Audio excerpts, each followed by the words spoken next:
এ বাতিজা জি কাকা এটাই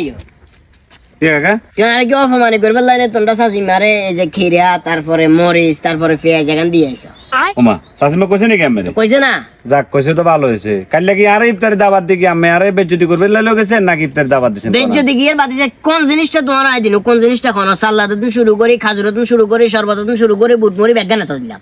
বেগান দিছেন তাই দিনু কদুরে কাড়ি সুন্দর মতে ফায়াতে সালাদ মেশিনতে বসি এখানে সালাদ বানাইছেন হাতা কপি দিয়ে সালাদ বানাইছেন এখন সালাদের কাতারে হয় কি একটা অবস্থা এগুলা হচ্ছে একবার অথেন্টিক খাবার এগুলা খাইলে শরীর স্বাস্থ্য ভালো থাকে এগুলো তুমি বিশেষ করে ডাক্তার যারা এর করে জিগাইও অথেন্টিক তো খিরেও হয় শস হয় হেম কিনতে নিচ্ছিলেন না এগুলোর দাম একটু মন্দা না বাজার একটু সমস্যা চলে বুঝো না তুই তো মেহমান দাওয়াত দিছেন কিলে তাহলে আপনি কি একটা অবস্থা মানে আজ তোরে